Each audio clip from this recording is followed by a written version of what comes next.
alanına sirayet etmiş olan uyuşturucu bağımlılığı, fuhuş, istismar olaylarına karşı Büyükşehir Belediyesi olarak her alanda çalışmalar yürütülmektedir.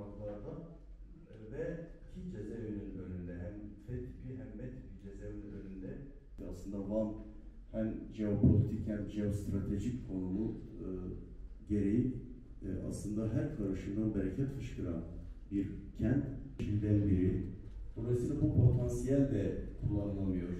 Yani evet en genç nüfusa sahip bir il var Türkiye'de.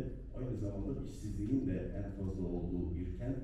Hem o çalıştaydan hem bu 2 gün sürecek çalıştaydan çok önemli önerilerin, çok önemli fikirlerin çıkacağına inanıyoruz.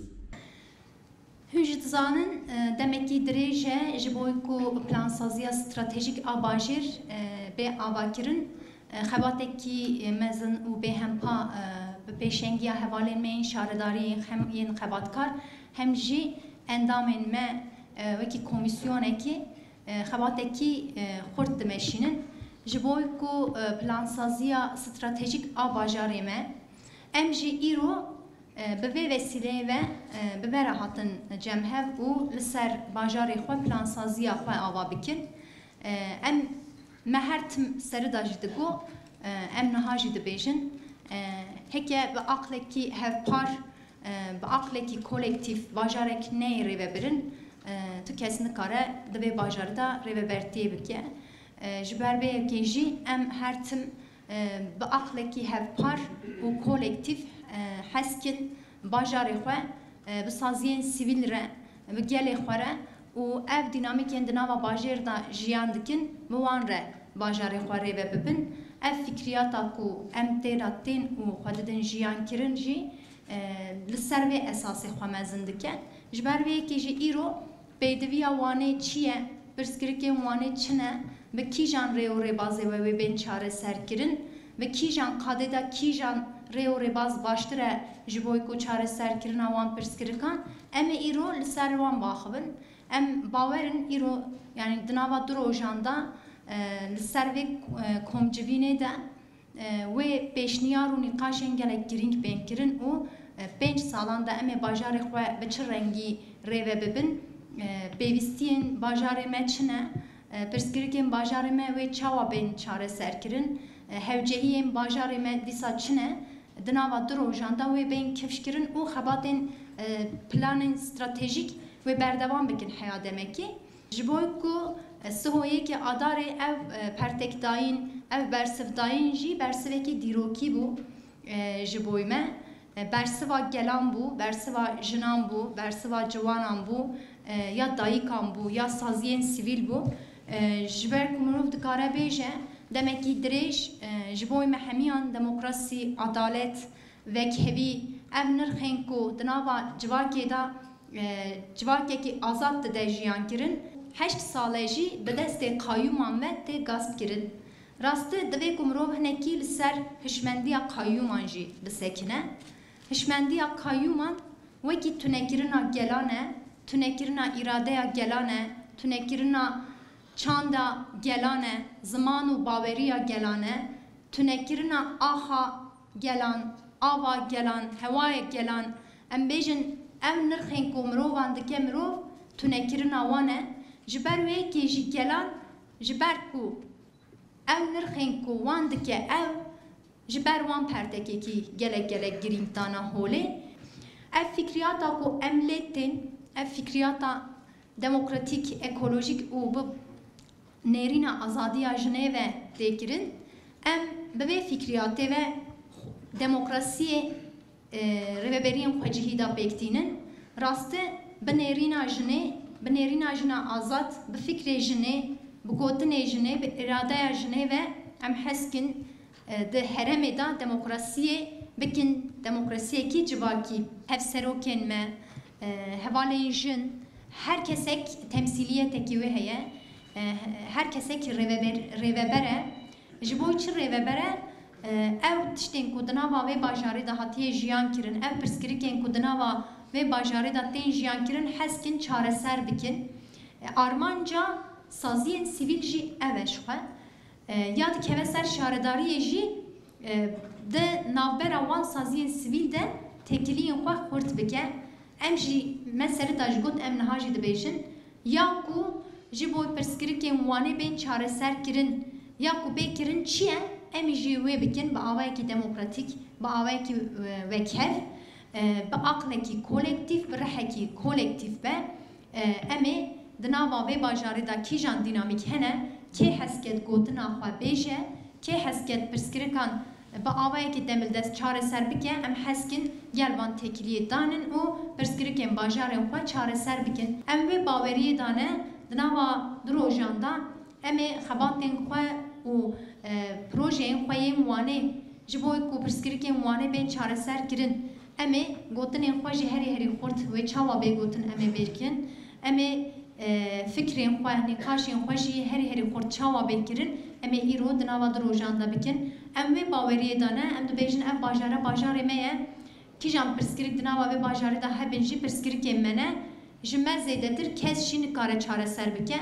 Em ê destê xwe bidin hev, milê xwe bidin hev û em ê pirsgirêkên xwe çareser bikin. Bi vê baweriyê da ez dîsa dibêjim hîn heme bi xêr hatin ser sera ser çavan hatin.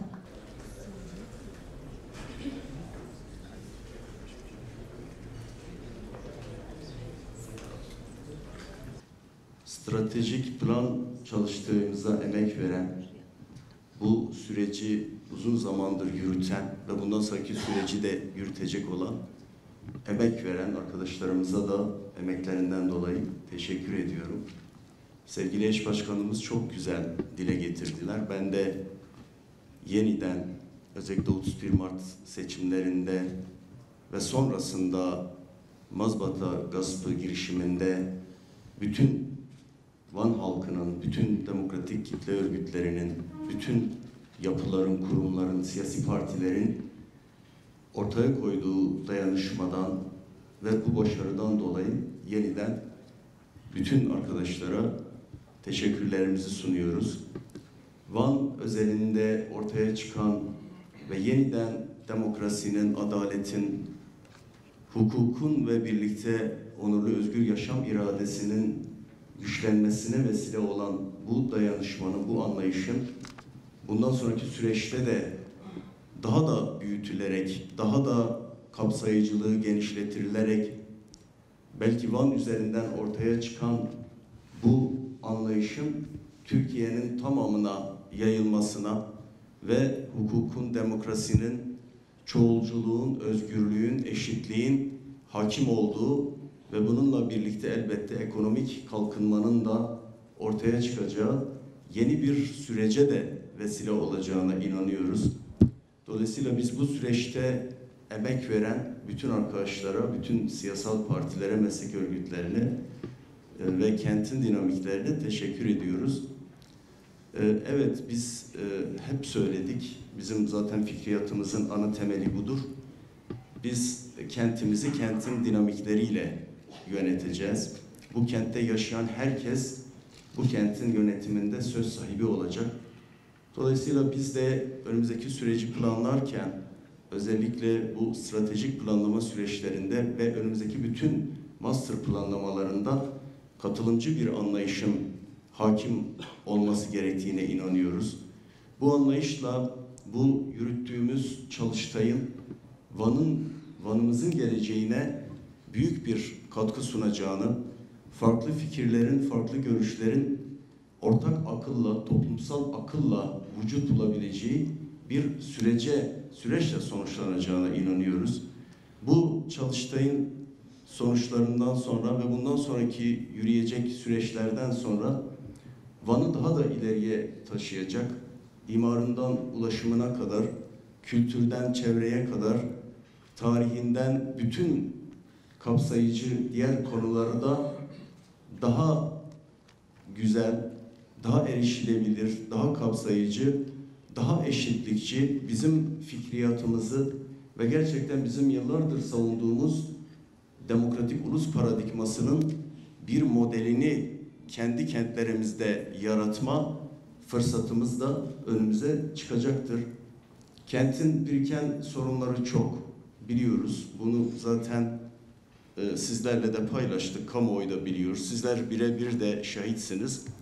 Ancak bütün bu süreçlerden ortak akılla, birlikte bir çalışma iradesiyle kentimizi daha ileriye taşıyacak çalışmalar içerisinde olacağımıza inanıyoruz. Bu çalıştayın da önemi buradan kaynaklanıyor. Burada söylenecek her söz, burada kurulacak her cümle bizleri daha da ileriye taşıyacaktır. Çünkü Van'ın hepsi burada.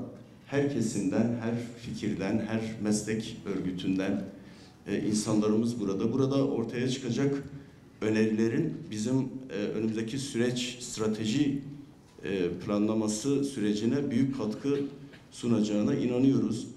Elbette dünya hızla değişiyor, teknoloji, bilişim hızla gelişiyor.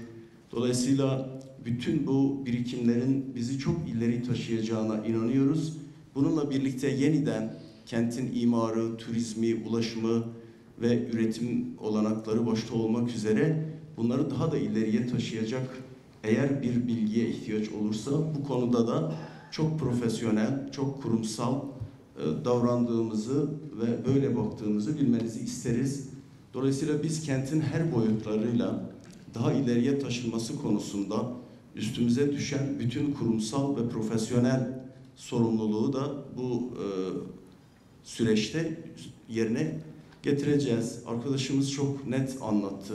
Yani maalesef kayyum gaspları neticesiyle bugün aslında tartıştığımız konuların 10 yıldır çözülebileceği fırsatlar varken bu kayyum gaspı maalesef buna fırsat vermedi.